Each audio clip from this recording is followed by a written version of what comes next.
a system approaching perfection. We'll walk deeper into the belly of the beast if it means I'm able to further limit. All right, guys, this is Danny at the Crypto Show, and I'm here in Las Vegas, and I'm with Jeff Seabolt, and we're at the Pisos Dispensary. This is a marijuana dispensary in Vegas. Is this recreational only, or is this it's medical and recreational? Medical and recreational. So I want to talk to Jeff today about kind of some of the problems with banking and everything that are plaguing, I guess you would say, the marijuana industry. So like, what is or first off, what's your position here at Pisos? I'm the store manager. You're the store manager Yes. here. I mean, so how familiar are you with the problems with banking? Like, you guys you don't have FDIC. Yeah, it's very tough at times. I mean, everything's in cash, which means it's hard. We got to allocate cash payments for vendors, for payments, for taxes, other things. A lot of other things that go into it that a lot of people don't, take in consideration with it just being cash. Obviously the lack of there's so many different things. Some ATMs being able to take cards and things like that, chips, right. all that. Do you guys accept credit cards yet here, or is that not?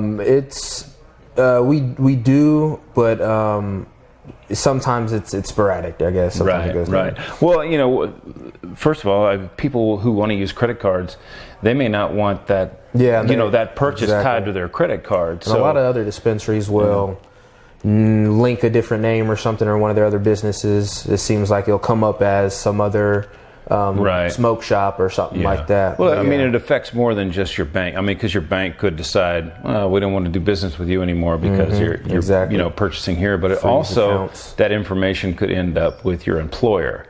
And then, if you have some high-paying tech job or whatever, you're a nurse in a hospital, something like that, that could affect your job. So people don't really want that tied to them. 100%.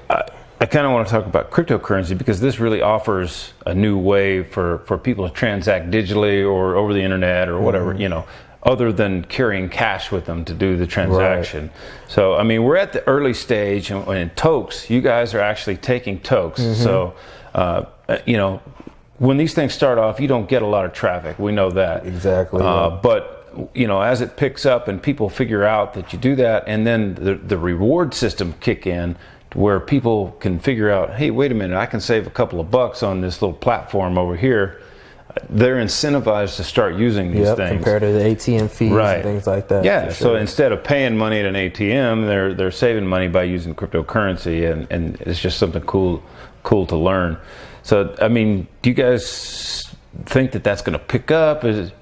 I mean, with the information getting out about it and what it is, I think it will pick up here in Vegas still. It's such a touristic spot where there's not a lot of time to have to educate the people on what it is. But I will say that it did start slow, but with the help of other people that are aware about Tokes, we started to see a lot more Tokes transactions.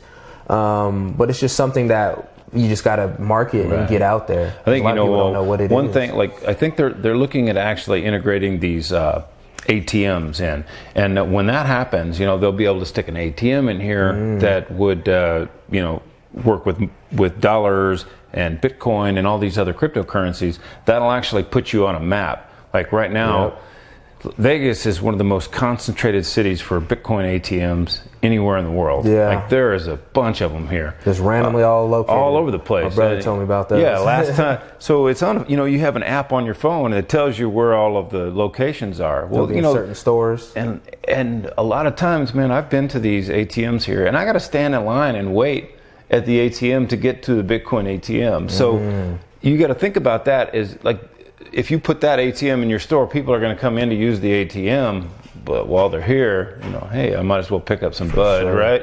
So it's also a tool to drive traffic as well.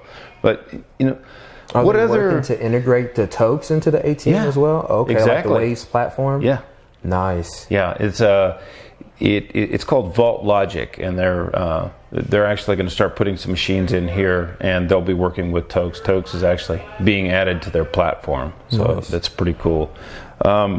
But what other kind of like hoops do you guys have to jump through for regulations? I mean, I noticed like you have to buy a special bag in Vegas, like.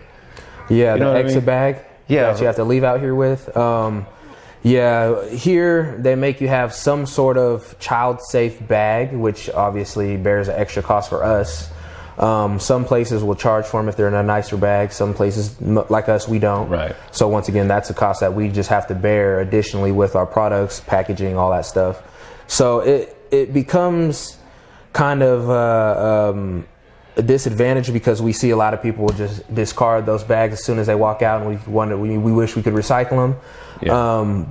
But I will say it's still more beneficial because, you know, the things that come with it, it's safe. So if you get pulled over, it's locked. A lot of police prefer that. So they don't like to search around a car for some flour that's just laying around. So I feel it just creates a better environment for protecting yourself when you get stopped with these things. The first thing I thought is, well, like, oh man, somebody's cousin is a senator and he owns a bag company. So now, you know what I mean? Like, trust me, those bag companies are making big bucks here in Vegas because of that. Yeah, there's just so many necessary things in the cannabis industry. Like, I've been to NCIA in California, and the number of businesses that are circled around this, like your label makers, your bag makers, you know, all the different packaging and everything else. It's just amazing. Real estate agents, whatever you can think of. It's a whole new economy built around the cannabis industry. Yeah. So, I guess that's about it, man. I just kind of wanted to get your opinion on how things were, and just the hurdles that you guys have to overcome with the money and everything. Definitely a process that we continue to try to improve, and we wish to hopefully one day that federal limit goes away and we can be opened up to the banks, because I feel like there's a lot of business that they would love to have if they federally could do it. So I feel like as soon as they lift that, hopefully here soon, but you know how that is. But when they do lift that, I feel like banks will be jumping right and left, calling us up, trying to get in here. Well, the banks don't want you, but the cryptocurrency businesses, they would love to do business with you. So I think you're right. I mean, I think it is a growing industry, like you said, and it's just all about getting those people who do those Bitcoins and go to those places here, because we'd love to have them. All right, man. Well, thanks a lot. No problem. Thank you.